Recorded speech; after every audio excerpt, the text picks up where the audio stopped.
Si Hansel at si Gretel ay magkapatid. Nakatira sila kasama ang kanilang ama at madrasta. Mababait sina Hansel at Gretel.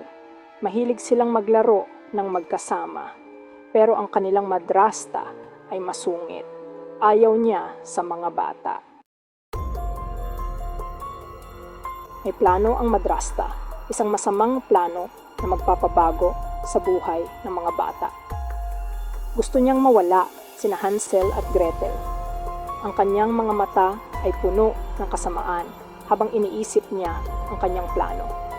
Isang araw, sinabi niya sa kanilang ama na dalhin sila sa kagubatan. Ang ama ay nag-aalinlangan ngunit walang magawa. Iwan mo sila doon, bulong niya. Nalungkot ang ama, ang kanyang puso ay puno ng kalungkutan at pangamba. Pero takot siya sa kanyang asawa. Ang takot ay nagpatibay sa kanyang desisyon kahit labag sa kanyang kalooban. Kaya kinabukasan, dinala niya sina Hansel at Gretel sa loob ng kagubatan. Ang mga bata ay walang kamalay-malay sa kanilang kapalaran, habang ang ama ay naglalakad na may mabigat na puso. Mag-a-adventure tayo, sabi ng ama. Tuwang-tuwa sina Hansel at Gretel. Gustong-gusto nila ang kagubatan. Nagtatalon at kumakanta sila habang naglalakad. Pero di nagtagal, nalaman nilang nawawala na sila. Huwag kayong mag-alala, sabi ni Hansel. May plano siya. Kumuha si Hansel ng tinapay. Pinagpira-piraso niya ito. Inilaglag niya ang mga piraso ng tinapay habang naglalakad sila. Ngayon, makakauwi na tayo, sabi niya. Napangiti si Gretel. Medyo gumaan ang pakiramdam niya. Lakad lang ng lakad sina Hansel at Gretel habang nag-uusap tungkol sa kanilang mga pangarap at mga paboritong pagkain. Maya-maya, may nakita silang nakakamangha. Isang bahay na hindi nila inaasahan. Pero kakaiba ang bahay na ito. Gawa ito sa gingerbread. Hindi lang basta ordinaryong bahay, kundi isang bahay na parang galing sa isang fairy tale. May mga candy cane sa bubong na parang mga poste ng kaligayahan. May mga lollipop na dekorasyon sa dingding na parang mga makukulay na bulaklak. Wow! Sigaw ni Hansel at Gretel.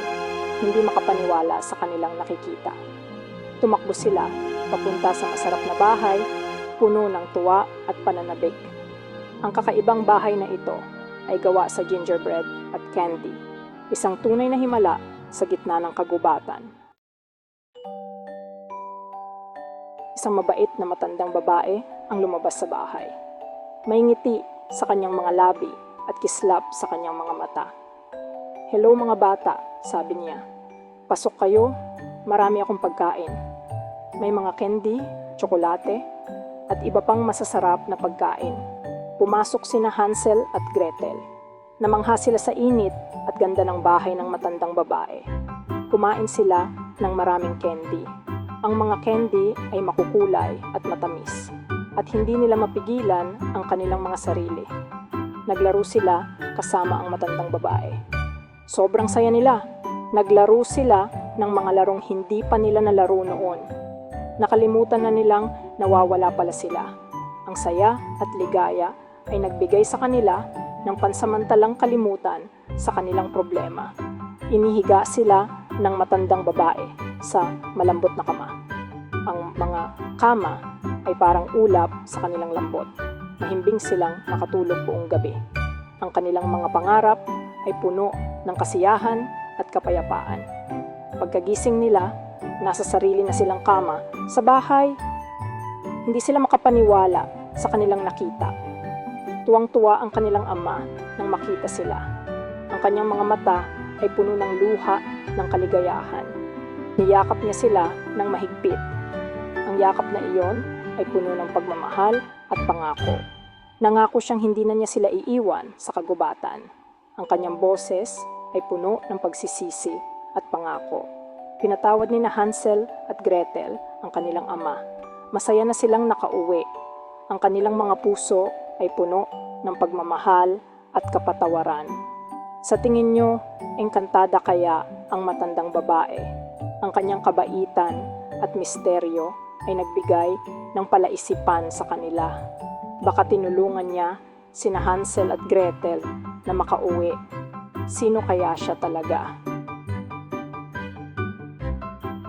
Ang aral ng kwentong Hansel and Gretel ay nagpapakita ng kahalagahan ng pagiging matapang at mapanlikha sa harap ng mga pagsubok.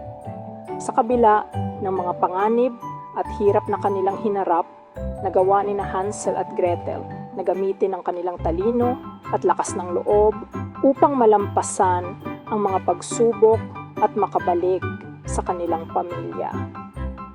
Ipinapakita rin ng kwento na ang pagmamahal at pagtutulungan ng pamilya ay mahalaga sa pagharap sa mga hamon ng buhay.